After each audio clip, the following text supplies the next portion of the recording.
Assalamualaikum warahmatullahi wabarakatuh. Pada kesempatan ini, izinkan saya, Anissa, membahas tentang proposal penelitian dari kelompok saya mengenai analisis linguistik dan pembelajaran mesin untuk deteksi berita hoaks dengan bahasa Indonesia dan bahasa Inggris.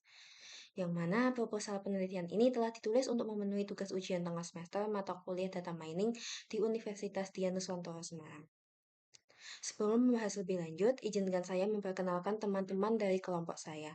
Yang pertama ada Muhammad Vendra Hastangian dengan NIM A11 2023 14876 sebagai ketua kelompok yang mengkoordinasi anggota-anggotanya, yaitu Muh Panji Laksono dengan NIM A11 2023 15237, Asmi Kofifah dengan NIM A11 2023 15351, dan saya sendiri Anissa Angelika Nugraha dengan NIM A11 2023 15345.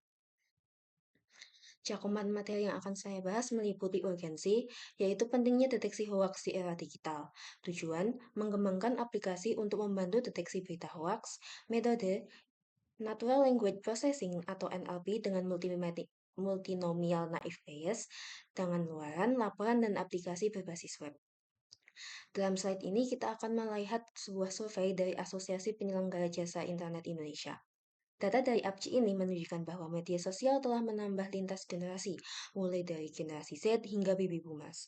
Sebagai contoh, Facebook dan YouTube adalah platform yang digunakan secara luas oleh semua kelompok usia. Hal ini menunjukkan tingginya potensi penyebaran informasi di berbagai lapisan masyarakat. Sayangnya, dengan kemudahan penyebaran informasi ini, hoaks atau berita palsu juga ikut beredar secara masif. Ditambah lagi, data dari Good Stats mengatakan bahwa kesenjangan pendidikan di Indonesia masih signifikan, dengan sebagian besar penduduk, terutama di pedesaan, hanya berpendidikan SD atau SMP. Hal inilah yang pada akhirnya akan mempermudah penyebaran berita hoaks di media sosial. Seperti yang bisa kita lihat pada diagram ini, sebuah survei dari Ipsos menunjukkan bahwa media sosial adalah sumber utama dari hoaks, dengan 68% responden mengidentifikasinya sebagai sumber utama. Kementerian Komunikasi dan Informasi melaporkan lebih dari 800.000 situs terindikasi menyebarkan hoaks, menggambarkan besarnya masalah yang dihadapi masyarakat Indonesia. Berdasarkan data-data tadi dan mengingat pertumbuhan teknologi yang makin pesat, kami memutuskan untuk menitik berat. Berdasarkan data-data tadi dan mengingat pertumbuhan teknologi yang makin pesat, kami memutuskan untuk menitik beratkan penelitian kami pada model yang mendeteksi persentase kevalidan suatu berita.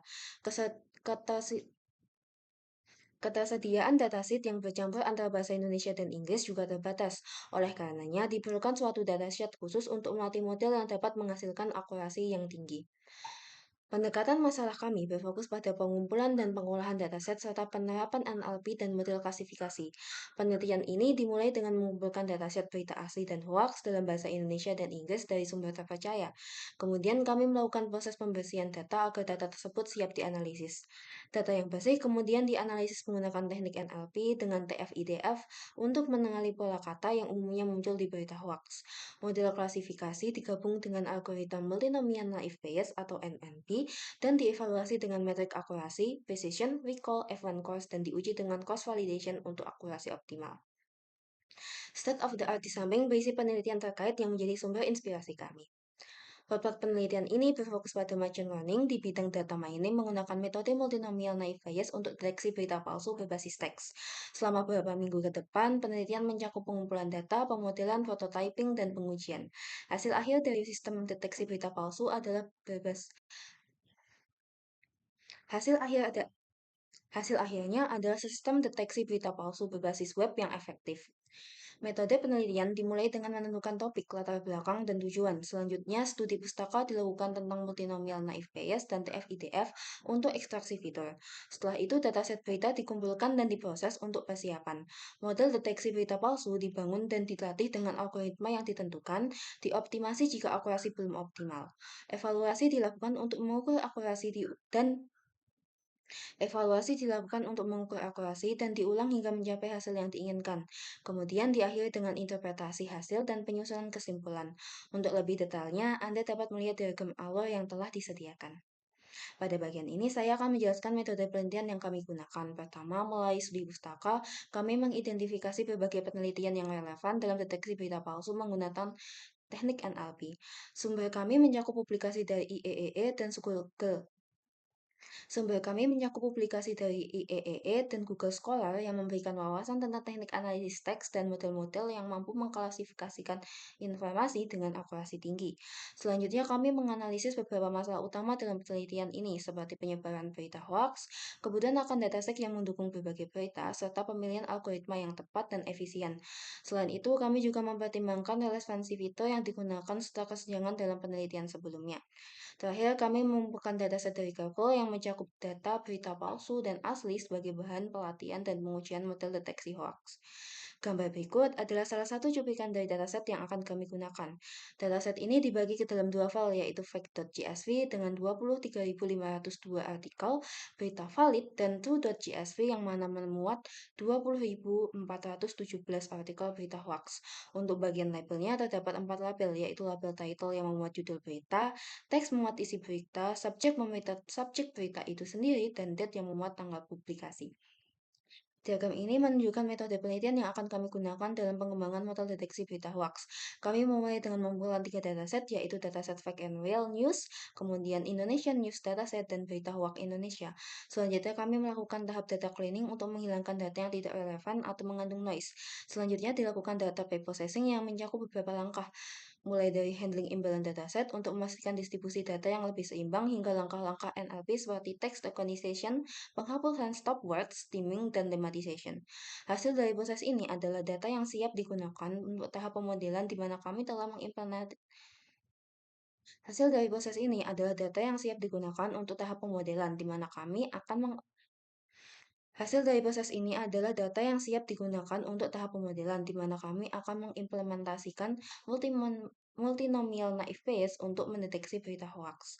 Setelah data melalui tahap data preprocessing, kami lanjutkan ke tahap data. Setelah data melalui tahap data preprocessing, kami melanjutkan ke tahap pemodelan data untuk deteksi berita hoax. Langkah pertama adalah membagi dataset menjadi data training dan data testing, agar model dapat dilatih dan dievaluasi dengan data yang terpisah. Kemudian kami melakukan feature extraction menggunakan metode DF-IDF untuk mengkonversi teks menjadi representasi vektor numerik. Selanjutnya, selanjutnya model model multinomial naive Bayes digunakan untuk klasifikasi. Model ini dibangun dan dilatih dengan data training lalu diuji menggunakan data testing. Untuk evaluasi kinerja, kami menggunakan beberapa metrik seperti akurasi, precision, recall, dan advanced score. Selain itu, dilakukan juga cross validation untuk memastikan konsistensi model.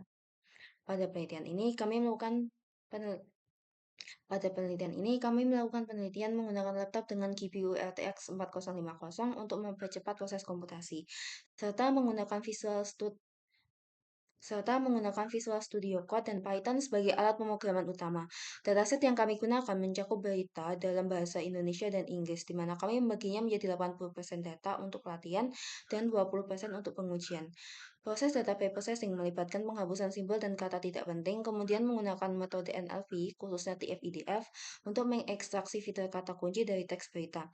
Selanjutnya, kami menerapkan algoritma multinomial naive Bayes sebagai model klasifikasi untuk mendapatkan hasil yang optimal. Kami juga menyesuaikan parameter model sebelum evaluasi akhir. Di bagian evaluasi, kami mengukur kinerja model menggunakan matriks sebagai akurasi, precision, recall, dan advanced score, serta menggunakan cross validation untuk memastikan konsistensi hasil. Dengan conversion matrix, kami bisa melihat lebih rinci bagaimana model kami mengklasifikasikan berita ke dalam kategori true positif, true negatif, false positif, dan false negatif. Evaluasi ini memberikan gambaran yang jelas tentang performa model dalam mendeteksi berita hoax dengan tingkat akurasi dan keandalan yang terukur. Hasil dari Hasil yang kami harapkan dari penelitian ini adalah aplikasi berbasis web yang dapat mendeteksi keaslian berita fake atau real dengan akurasi tinggi. Diharapkan aplikasi ini dapat membantu pengguna mengenali berita palsu dengan mudah sehingga mengurangi penyebaran informasi yang menyesatkan di media sosial. Penelitian ini menargetkan tingkat akurasi 85% yang diukur dengan matrik akurasi, presisi, recall, dan F1 score. Respon kurang dari 5 detik per sesi analisis berita, mampu mendeteksi berita berbahasa Inggris dan Indonesia, serta menyediakan antarmuka yang intuitif dengan nilai kepuasan pengguna di atas 80%. Penelitian ini dimulai dari pengumpulan dataset dan dianalisis data pada minggu pertama pertama, penyusuan dan pengajuan proposal, persiapan penelitian terkait permasalahan dan penyelesaiannya, pengujian dan pengembangan model, eksperimen dan hasil eksperimen, optimalisasi model, dan pengujian akhir di minggu kedua. Dan yang terakhir, presentasi proposal di minggu kelima, seperti yang saya sedang lakukan saat ini. Untuk jadwal selanjutnya akan lebih lengkap tertera pada proposal kami.